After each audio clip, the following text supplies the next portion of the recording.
आज हम कहानी सुनेंगे भारत की पहली महाशक्ति मगध साम्राज्य की।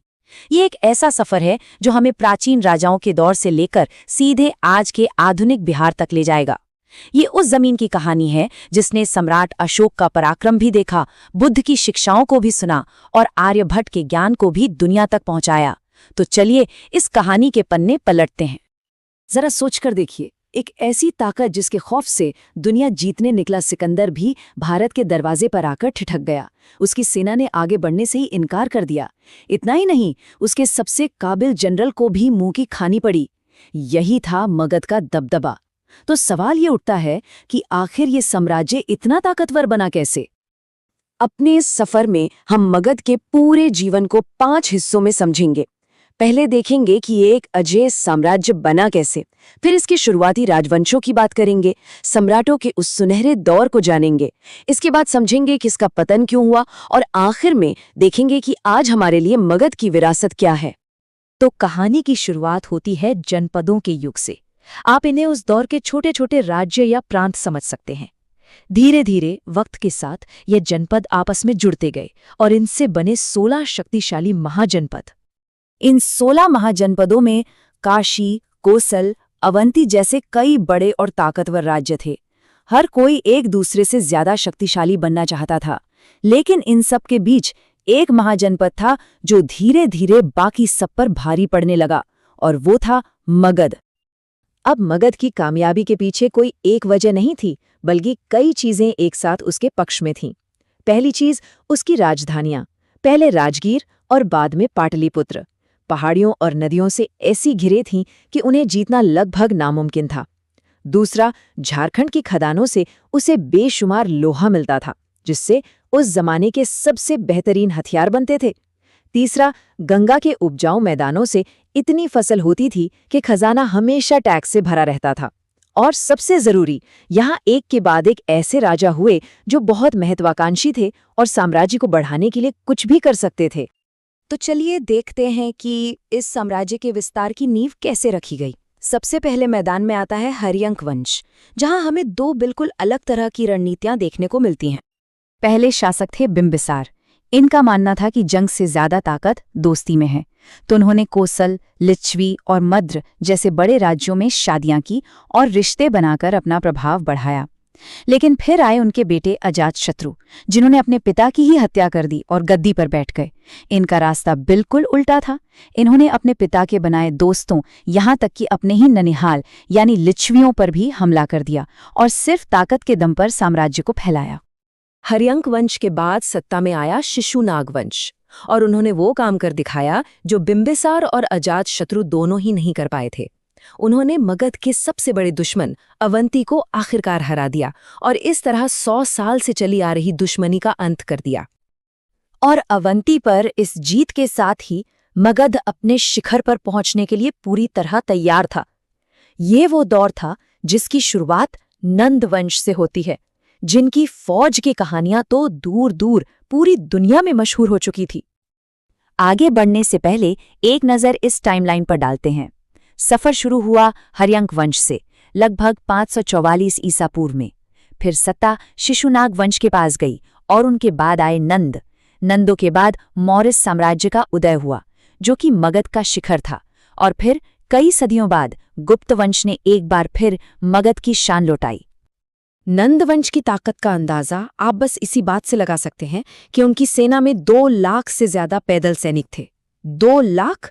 ये वो सेना थी जिसका नाम सुनकर सिकंदर के थके हारे सिपाहियों ने आगे बढ़ने से साफ मना कर दिया था। उन्हें भारत के अंदर आए बिना ही वापस लौटना पड़ा। लेकिन इतने बड़े नंद साम्राज्य का अंत एक साधारण परिवार से आए एक नौजवान ने किया, जिसका नाम था चंद्रगुप्त मौर्य। अपने गुरु और महान रणनीतिकार चाणक्य की मदद से उन्होंने नंदों को हराया और भारत के सबसे महान राजवंश मौर्य वंश की नींव रखी। चंद्रगुप्त ने तो नंदों की सैन्य शक्ति को एक बिल्कुल नए लेवल पर पहुंचा दिया। उनकी सेना में 6 लाख पैदल सैनिक, 9,000 जंगी हाथी और 8,000 रथ थे। ये उस समय की दुनिया की सबसे बड़ी सेनाओं में से एक थी, और इसी के दम पर पहली बार लगभग पूरे भारतीय उपमहाद्वीप को एक झंडे के नीचे लाया गया। अब जाहिर सा सवाल है कि इतनी बड़ी सेना को चलाने का पैसा कहाँ से आता था। इसके लिए मौर्यों ने एक बहुत ही मजबूत आर्थिक सिस्टम बनाया। किसानों से उनकी उपज का एक बड़ा हिस्सा टैक्स में लिया जाता था।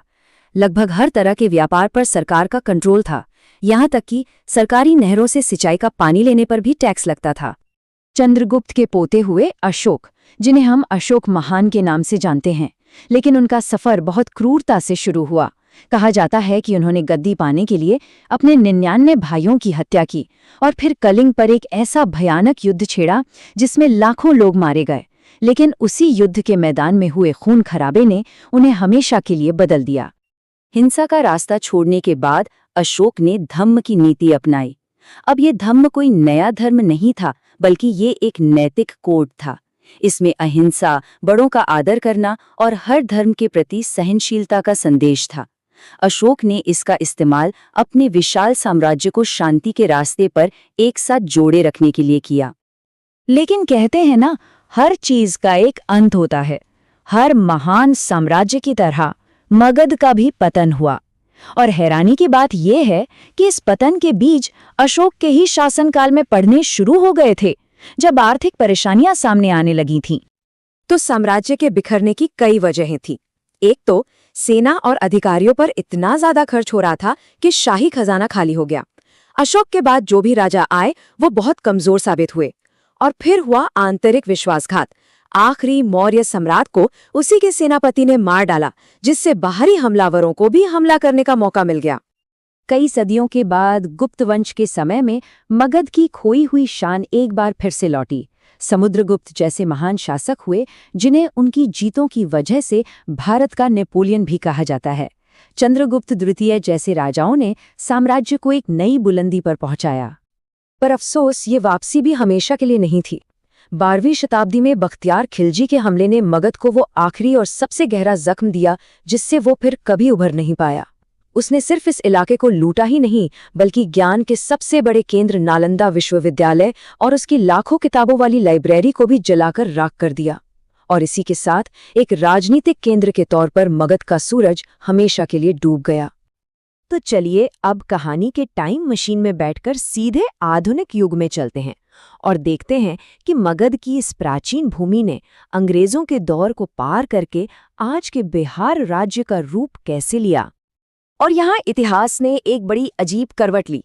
जिस मगध ने कभी बंगाल पर राज किया था, अब ब्रिटिश राज में वही मगध बंगाल प्रेसिडेंसी का एक छोटा सा हिस्सा बन गया था। सारी ताकत और ध्यान का केंद्र कलकत्ता बन चुका था और बिहार के लोगों को लगने लगा कि उनके साथ भेदभाव हो रहा है। इसी भावना ने एक अलग राज्य की मांग को जन्म दिया।